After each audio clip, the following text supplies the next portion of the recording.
बिस्मिल्लाहिर्रहमानिर्रहीम। साकिब मिनहास लिल्लाह एक बार फिर पेश खिदमत है।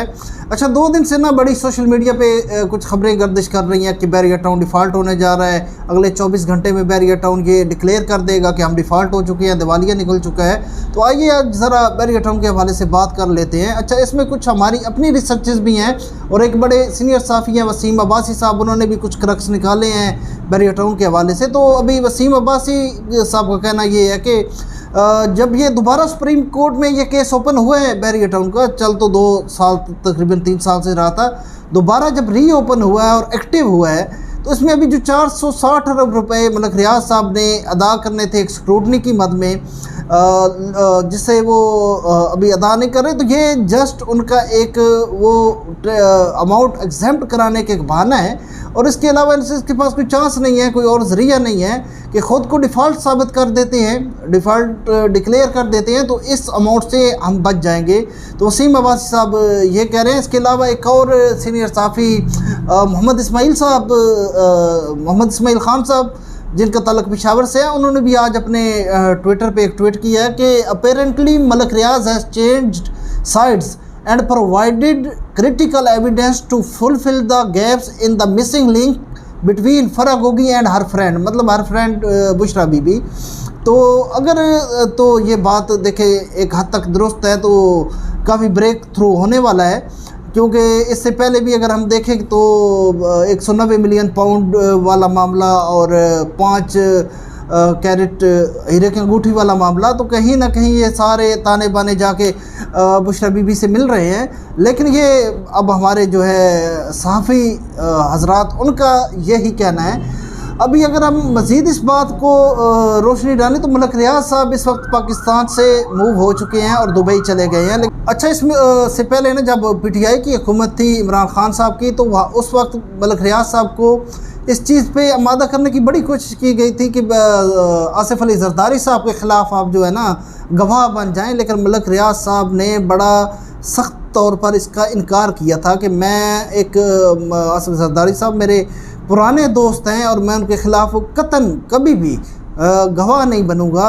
और अगर अब देखा जाए कि जो बिलावल हाउस है लाहौर में, बिलावल हाउस लाहौर में वो बैरिया टाउन के अंदर है, मतलब एक बहुत ही बड़े रकबे पे फैला हुआ है और एक किला नुमा बिलावल हाउस है। मेरा अपना भी जाना हुआ है, एक दफ़ा किसी सिलसिले में मैं गया था, मुलाकात किसी से करनी थी। तो अब देखा जाए तो वो ज़मीन मलक रियाज साहब की है और वहाँ पे बिलावल हाउस उसकी विसिनिटी में बना हुआ है, तो इससे काफ़ी चीज़ें जो है वो क्लियर हो जाती हैं। अच्छा, अब हम बात करें पाकिस्तान में बैरिया टाउन की क्या कंडीशन चल रही है, तो कुछ ज़राए ने पेशावर से हमें बताया कि पेशावर के अंदर वो जो एक गहमी थी ना बैरिया टाउन पेशावर में, वो कम हो गई है, लोगों का आना जाना बहुत कम हो गया। और कराची के अगर हम आपको अपडेट दें तो कराची के अंदर तो हम खुद बैठे हैं, तो ये जो जहाँ पे बैरिया टाउन का हेड ऑफिस है कराची के अंदर, इसके एडजेसेंट प्रीसेंट, वहाँ पे अगर 6 महीने पहले हम बात करें तो एक 10 मरले का जो प्लाट था उसकी कीमत 1 करोड़ से लेकर 1 करोड़ 10 लाख थी।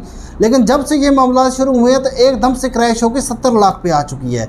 सेम लाइक ऐसे 1 कनाल का प्लाट 2.5 करोड़ तक जाता था, लेकिन इस वक्त जो मार्केट 6 महीने पहले की मैं बता रहा हूँ 2.5 करोड़ थी, इस वक्त वो मार्केट 1 करोड़ 25 लाख से लेकर 1 करोड़ 35 लाख तक आ गई है। तो मार्केट तो वाकई बैरिया टाउन की क्रैश कर गई है। लेकिन यहाँ पे अगर हम देखें तो मलक रियाज साहब एक ब्रांड है और बैरिया टाउन भी एक ब्रांड है। ऐसा नहीं है कि बिल्कुल जो है ये ख़त्म हो जाएगा, या मसले जो अभी मैंने वसीम अब्बासी साहब के कुछ क्रक्स जो उन्होंने निकाले आपके साथ शेयर किए हैं, तो वसीम अब्बासी साहब का कहना एक हद तक बिल्कुल मैं समझता हूँ कि दुरुस्त है कि ये जो 460 अरब वाला मामला है, इसको किसी तरीके ख़ुद को डिफ़ॉल्ट साबित करके एग्जेम्प्ट कराना या इस रकम को कम करना, इसके लिए एक स्टेप बैरिया टाउन की तरफ से लिया गया है। लेकिन मतलब इसमें बैरिया टाउन कभी भी फेल नहीं होगा, जो मैं भी समझ रहा हूँ। लेकिन एक दफ़ा रेपुटेशन बैरिया टाउन की ख़राब हुई है, मार्केट क्रैश हुई है और अब दोबारा अपलिफ्ट होने में बैरिया टाउन को टाइम लगेगा। अब जिन लोगों की इन्वेस्टमेंट्स हैं उनको परेशान होने की ज़रूरत नहीं है, थोड़ा सा एक सब्र का घूंट पीना पड़ेगा। कुछ अरसे तक मार्केट क्रैश रहेगी इसकी और एक टाइम पीरियड लगेगा इसको दोबारा अप होने के लिए। अच्छा, इसके अलावा बैरिया टाउन ने अपना जो ऑफिशियल उनका ट्विटर अकाउंट है उस पर भी एक स्टेटमेंट जारी की है कि Bahria Town rejects malicious propaganda. Bahria Town is one of the most prestigious real estate brand in Asia, firmly rooted in its commitment to contribute to the progress and economic development of Pakistan.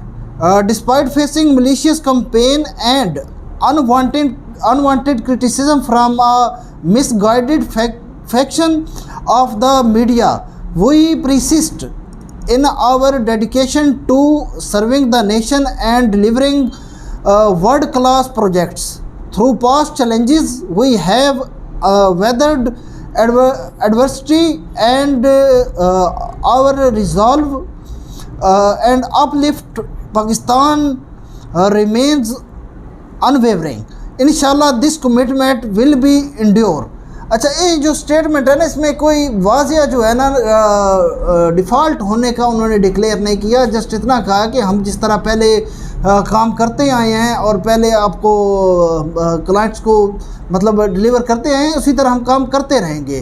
तो कोई वाजिया इसमें नहीं किया। लेकिन अभी हम अगर ताज़ा तरीन सूरत-ए-हाल देखें तो मलिक रियाज साहब पाकिस्तान से मूव हो गए हैं, दुबई चले गए हैं। और जैसे सुनने में एक और बात आ रही है कि मलिक रियाज साहब अपना एक नया न्यूज़ चैनल लॉन्च करने जा रहे हैं दुबई से, जो कि दुबई से ही ऑपरेट होगा। अच्छा, अब अगर हम इस न्यूज़ चैनल के हवाले से आगे इस बात को लेके चलें तो इससे पहले भी ना मलिक रियाज साहब काफ़ी इंटरेस्टेड रहे हैं कि अपना एक उनका न्यूज़ चैनल होना चाहिए।